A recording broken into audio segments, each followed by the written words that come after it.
చంద్రబాబు సభలకు జనం పోటెత్తుతున్నారా? గత కొద్ది రోజులుగా చంద్రబాబు ముఖం వెలిగిపోతోందా? బాబు కళ్ళల్లో ఆనందం ఏం సూచిస్తోంది?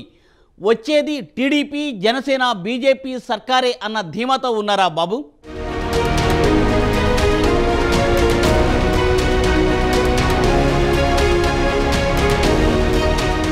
తెలుగుదేశం అధినేత చంద్రబాబు ప్రచారం స్పీడ్ మరింత పెంచేశారు. బాదుడే బాదుడు ప్రాజెక్టుల సందర్శన యాత్ర రా కదలిరా అంటూ దాదాపు ఏడాదిన్నరగా జనంలోనే ఉన్న చంద్రబాబు ఎన్నికలు సమీపిస్తుండటంతో ప్రచార ఉధృతి మరింత పెంచారు. ప్రజాగళం పేరిట సరికొత్త కార్యక్రమానికి తెలుగుదేశం పార్టీ శ్రీకారం చుట్టింది. రానున్న నెల రోజులు మరింత కీలకం కావడంతో చంద్రబాబు పూర్తిగా జనం మధ్యలోనే ఉండేలా ప్రణాళికలు సిద్ధం చేసుకున్నారు. ఎన్నికల ప్రకటన కన్నా ముందే అభ్యర్థుల ఎంపిక ప్రకటనతో కథన రంగానికి కాలుదువ్విన తెలుగుదేశం అధినేత చంద్రబాబు ఇప్పుడు ప్రచారంలోనూ వినూత్న పంథా అనుసరిస్తున్నారు. ఇప్పటికే రా కదలిరా సభలో రాష్ట్ర వ్యాప్తంగా సభలు నిర్వహించిన చంద్రబాబు ఇప్పుడు మరోసారి జనంలోకి వెళ్లారు. ప్రతి నియోజకవర్గం టచ్ చేసేలా ఆయన విస్తృతంగా పర్యటిస్తున్నారు. ఎట్టి పరిస్థితుల్లోనూ ఈసారి ఎన్నికల్లో గెలుపే లక్ష్యంగా చంద్రబాబు తీవ్రంగా కసరత్తు చేస్తున్నారు. అందులో భాగంగానే జనసేన, బీజేపీతో పొత్తు పెట్టుకున్నారు. జగన్ను గద్దెదించడమే లక్ష్యంగా ఏడాదిన్నరగా ఆయన ఒక్కొక్క అస్త్రాన్ని బయటకు తీస్తున్నారు. ఒంటరిగా పోరాటం చేయడం వల్ల ప్రభుత్వ వ్యతిరేక ఓట్లు చీలిపోయి జగన్ లబ్ధి పొందుతారని గ్రహించిన చంద్రబాబు ఏడాదిన్నర క్రితమే ఆయనే నేరుగా పవన్ను వెళ్లి కలిశారు. ఆ తర్వాత ఇది ఇరు పార్టీల మధ్య పొత్తుకు బీజం పడింది. కేంద్రంతో సఖ్యతగా ఉంటేనే రాష్ట్రాన్ని కాపాడుకోవచ్చన్న లక్ష్యంతో బీజేపీతో జట్టు కట్టారు.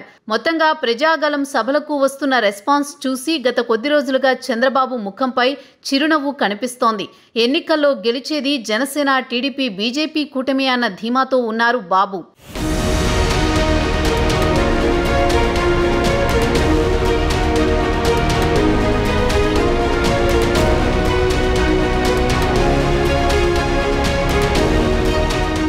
ఈ మధ్య కాలంలో చంద్రబాబు ముఖంలో ఇంతలా ఎప్పుడూ చిరునవ్వు కనిపించలేదు. మరి సొంతంగా చేయించుకున్న సర్వేల ఫలితమో లేదంటే తన వెంట పవన్ ఉన్నారన్న ధీమానో ఏమో గాని గెలుపు మాత్రం జనసేన, టీడీపీ, బీజేపీ కూటమిదే అన్న నమ్మకంతో కనిపిస్తున్నారు బాబు.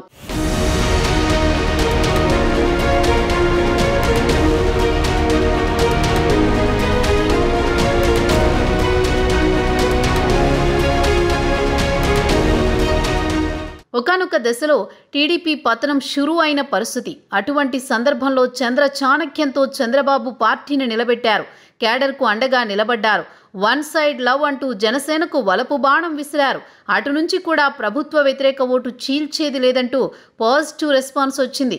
దీంతో చివరికి టీడీపీ, జనసేన, బీజేపీ పొత్తు ఫిక్స్ అయిపోయింది. అతలాకుతలమై పతనమైపోయిన పార్టీకి పునర్జీవం వచ్చేసింది. ఇక మిగిలింది ఎన్నికల యుద్ధమే.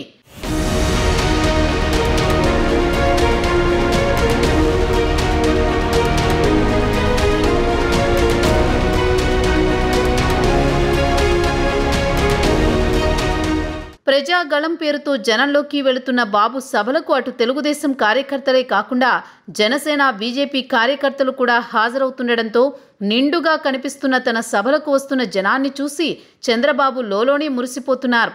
మరి కూటమిదే విజయమని బలంగా నమ్ముతున్న బాబు ఆశలు ఏ మేరకు ఫలిస్తాయో చూడాల్సి ఉంది.